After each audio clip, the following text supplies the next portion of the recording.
Bramayugam the age of madness. First of all എനിക്ക് പറയാനുള്ളത് ഇതിൻ്റെ ബ്ലാക്ക് ആൻഡ് വൈറ്റിനെ പറ്റി ഞാൻ പറയാനുള്ളത് കേട്ടോ. അതായത് ഈ സിനിമ ബ്ലാക്ക് ആൻഡ് വൈറ്റ് ആക്കിയ ടീമിൻ്റെ അടുത്ത് ഹോളിലായിട്ട് ടാങ്ക്സ് തന്നെ പറയണം. കാരണം ഒരു വിഷ്വൽ സംഭവം തന്നെയാണ് ഈ ബ്ലാക്ക് ആൻഡ് വൈറ്റ്. എനിക്ക് തോന്നുന്ന സിനിമ നമ്മൾ കളറായിട്ട് ഒരിക്കലും നമ്മൾ ചിന്തിക്കാൻ പറ്റില്ല. ഇത് ബ്ലാക്ക് ആൻഡ് വൈറ്റ് തന്നെ കാണണം. അങ്ങനത്തെ ഒരു പടം തന്നെയായിട്ടാണ് സെറ്റ് ചെയ്ത് വെച്ചിരിക്കുന്നത്. So black and white is beautiful. അതായത് ഇതിൻ്റെ ആർട്ട് വർക്കും കാര്യങ്ങളും ചെറിയ സീൻസൊക്കെ വരുമ്പോഴുള്ള രസമുണ്ടല്ലോ, അതൊക്കെ ഗംഭീരം തന്നെ ഒരു ബ്ലാക്ക് ആൻഡ് വൈറ്റ് കാണുമ്പോൾ. എനിക്ക് ഒരു 40 വർഷത്തിന് ശേഷമാണ് നമ്മളൊരു ബ്ലാക്ക് ആൻഡ് വൈറ്റ് മൂവി ഹോളായിട്ട് കാണുന്നത്.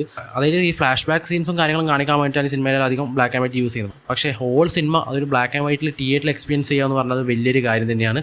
സോ ആ കാര്യത്തിൽ ഒരു ഗംഭീരമായിട്ട് തന്നെ വിജയിച്ചിട്ടുണ്ട്.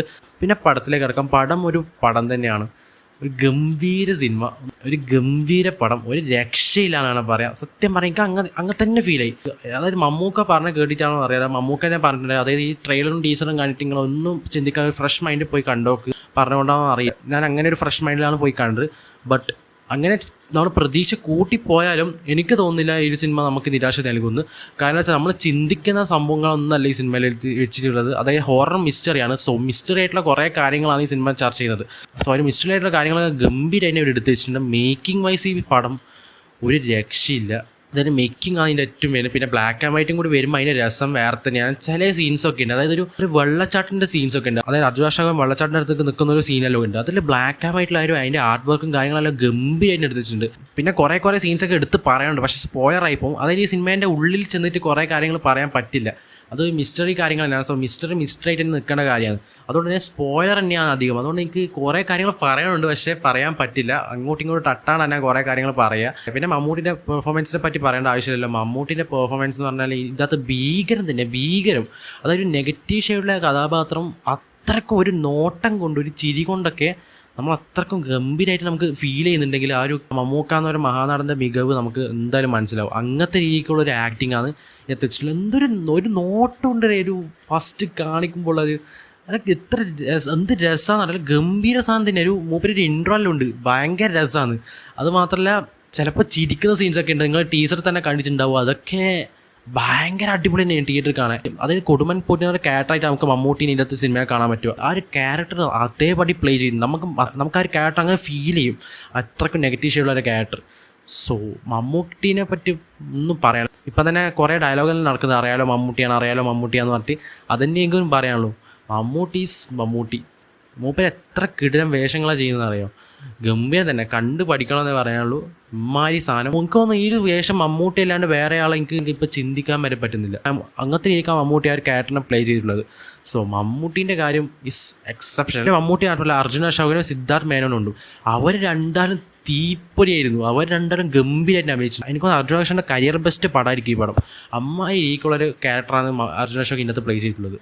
ആൻഡ് ആസിഫ് അലിനകത്ത് ഒന്നും പറയാനില്ല, ചങ്ങായി മിസ് ചെയ്ത്. എനിക്ക് തോന്നുന്നു ആസിഫ് അലി ഒരു ക്യാരക്ടർ ട്രൈ ഔട്ട് ചെയ്തിട്ടുണ്ടെങ്കിൽ ആസിഫ് അലിനെ ചിലപ്പോൾ കരിയർ ബെസ്റ്റ് പടാവുന്ന ചാൻസ്. അങ്ങനത്തെ ഒരു ക്യാരക്ടർ തന്നെയാണ്. പിന്നെ പറഞ്ഞ കാര്യമില്ല ഇനി പോട്ട്. പിന്നെ സിദ്ധാർത്ഥ് മേനോൻ ശരിക്കും ഞാൻ ഇങ്ങനെ വിചാരിച്ചിട്ടില്ല. അതായത് ടീസറും ട്രെയിലറും ആ ക്യാരക്ടറിന് ഇമ്പോർട്ടൻസ് കുറച്ച് പോലെയാണ് കാണിച്ചിട്ടുണ്ടായത്. അതായത് നിങ്ങൾ ട്രെയിലർ കണ്ടാൽ മനസ്സിലാവും. അതായത് മമ്മൂട്ടി അർജുൻ അശോകനും കൂടിയുള്ള ഒരു കോമ്പിനേഷൻ സീൻസാണ് അധികം ഉണ്ടായിട്ടില്ല. സിദ്ധാർത്ഥ് മേനോന് ജസ്റ്റ് ഒന്ന് ടീസ് ചെയ്യുന്നതേ ഉള്ളൂ. പക്ഷേ സിദ്ധാർത്ഥ് മേനോന്, അർജുൻ അശോകനും മമ്മൂട്ടി ഇവർ മൂന്നാൾക്കാരും കൂടിയുള്ള കോമ്പിനേഷൻ സീൻസൊക്കെ ഇഷ്ടപ്പെടുന്നുണ്ട്. സോ ഈ മൂന്നാൾക്കാരും കൊണ്ടാണ് ഈ സിനിമ ഇങ്ങനെ പോകുന്നത്. പിന്നെ അമാൽഡ എന്ന് പറഞ്ഞൊരു ക്യാരക്ടർ, ഒരു പെൺവേഷമുള്ള ഒരു ക്യാരക്ടർ. പിന്നെ ആ ക്യാരക്ടർ 2-3 പ്രാവശ്യം വന്ന് പോകുന്നതേ ഉള്ളൂ, വേറെ കാര്യങ്ങളൊന്നുമില്ല.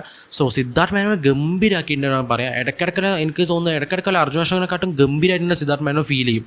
അങ്ങനത്തെ രീതിക്കുള്ള ആക്ടിങ് ഉണ്ട്. സോ ഇവർ മൂന്നാൾക്കാരെയും കൂടി അഭിനയിച്ച് തകർത്ത് വേണം. അമ്മായിരിക്കുള്ള ഒരു ഗംഭീര ആക്ടിങ് സ്കിൽസ്. നമുക്ക് വേണമെങ്കിൽ ഇവരെ ആക്ടിങ്ങും കണ്ട് ഇങ്ങനെ പടം കണ്ടുപോകാം. അതായത് ബ്ലാക്ക് ആൻഡ് വൈറ്റും കാര്യങ്ങളെല്ലാം മറന്നിട്ട് നമ്മൾക്കിങ്ങനെ ആക്ടിങ് വൈസ് ഇവരെ കണ്ടിങ്ങനെ സിനിമ ആസ്വദിക്കാം. അങ്ങനത്തെ രീതിയൊക്കെ ആക്കി വെച്ചിട്ടുണ്ട്.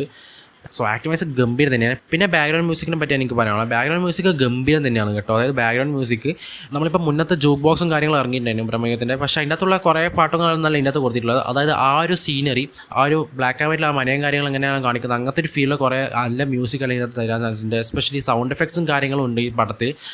അതൊക്കെ തിയേറ്ററിന് എക്സ്പീരിയൻസ് ചെയ്യണമെന്ന് എനിക്ക് പറയാം. എനിക്കൊന്നുമില്ല, ഇത് OTT വന്നിട്ട് ആ ഒരു സൗണ്ട് എഫക്ട്സും കാര്യങ്ങളും കിട്ടുന്നു.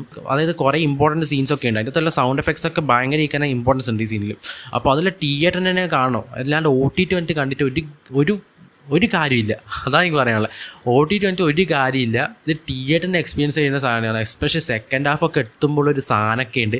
അത് ഞാൻ പറഞ്ഞാൽ സ്പോയിലറായിപ്പോൾ. അതാണ് കുറേ കാര്യങ്ങളുണ്ട്.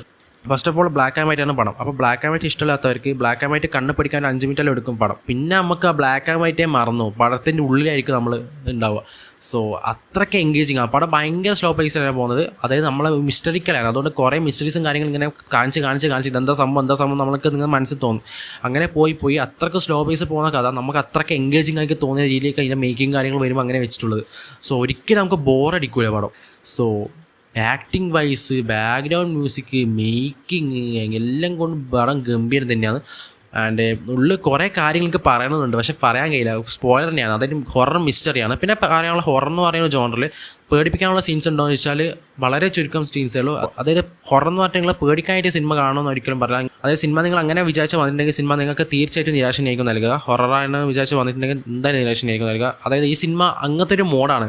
അങ്ങനത്തെ മോഡിലുള്ള കാര്യങ്ങളാണ് ചർച്ച ചെയ്യുന്നത്. ആ മനയെ ചുറ്റിപ്പറ്റി നടക്കുന്ന കാര്യങ്ങൾ, ആ ഒരു ക്യാരക്ടേഴ്സിനെ ചുറ്റിപ്പറ്റി നടക്കുന്ന കാര്യം, അങ്ങനെയാണ് പോകുന്നത് സിനിമ. അപ്പോൾ അങ്ങനത്തെ ഒരു മോഡാണ് പോകുന്നത്. ഞാൻ സ്പോയിലർ ആയിക്കൊണ്ട് പറയുന്നില്ല. സോ കുറേ കാര്യങ്ങൾ പറയാനുണ്ട്, പക്ഷേ പറയാൻ പറ്റൂല. അത് നിങ്ങൾ തിയേറ്ററിൻ്റെ എക്സ്പീരിയൻസ് മസ്റ്റ് തിയേറ്റർ വാച്ച് എന്ന് പറയാനുള്ളൂ. ധൈര്യമായിട്ട് ടിക്കറ്റ് എടുക്കുക, പോയി കാണുക, അത്രേ പറയാനുള്ളൂ. Black and white experience good തന്നെ. പിന്നെ ആർട്ട് വർക്ക്, മേക്കിംഗ്, ആക്ടിങ്, ഇത് ഞാൻ പിന്നെയും പറയുന്നത് വെച്ചാൽ ഇത് കണ്ടിട്ട് മതിയായില്ല, ഒന്നും കൂടി കാണാം. അതിന് മിസ്റ്ററീസും കാര്യങ്ങളും അറിഞ്ഞിട്ട് രണ്ടാമത് ഈ കാര്യങ്ങൾ അറിഞ്ഞിട്ട് ആ ഒരു സിനിമ കാണുമ്പോൾ സുഖം എന്താണെന്ന് എനിക്ക് അറിയണം. അപ്പോൾ സോ ഒന്നും കൂടി കാണണമെന്നുള്ളൊരു ആഗ്രഹം കൂടിയുണ്ട്. എനിക്ക് ഗംഭീരമായിട്ട് ഇഷ്ടപ്പെട്ടു. ഒരു അടിപൊളി പടം. എനിക്കൊന്ന് മലയാളത്തിൻ്റെ ഒരു മൈൽ സ്റ്റോൺ തന്നെ ആക്കാൻ പറ്റിയൊരു പടം തന്നെയായത്. അതായത് നമ്മളെ ഈ ഒരു നാട്ടിലെ ഈ ഒരു കഥ ഒരു പാൻ ഇന്ത്യൻ ലെവലാക്കിയിട്ട് ഇത്രയും ഗംഭീരമാക്കി വെച്ചാൽ ഒരു ഡയറക്ടറിൻ്റെ അടുത്ത് ആ ടീമിനടുത്ത് ഹാറ്റ്സ് ഓഫ് എന്നേ പറയാനുള്ളൂ. ഇതാണ് പാൻ ഇന്ത്യൻ പടം. സോ പടം കാണാത്തവർ എന്തായാലും തിയേറ്ററിൻ്റെ എക്സ്പീരിയൻസ് ചെയ്ത് ധൈര്യമായിട്ട് ടിക്കറ്റ് എടുത്ത് പോവുക. സോ പടത്തിൻ്റെ എല്ലാ ടീം മെമ്പേഴ്സും ഈ ആക്ടേഴ്സ് ആയാലും എല്ലാവരും ഗംഭീരമായിട്ട് പടത്തിൽ വർക്ക് ചെയ്ത് വെച്ചിട്ടുണ്ട്. സോ ഗംഭീരമായിട്ട് തിയേറ്ററിൽ പോയിട്ട് എക്സ്പീരിയൻസ് ചെയ്യാനേ പറയാനുള്ളൂ. അടിപൊളി പടം ഭയങ്കരമായിട്ട് ഇഷ്ടപ്പെട്ടു. സോ വീഡിയോ ഇഷ്ടപ്പെട്ട ചാനൽ സബ്സ്ക്രൈബ് ചെയ്യുക, സപ്പോർട്ട് ചെയ്യുക. സോ അടുത്ത വീഡിയോ വീണ്ടും കാണാം. നന്ദി.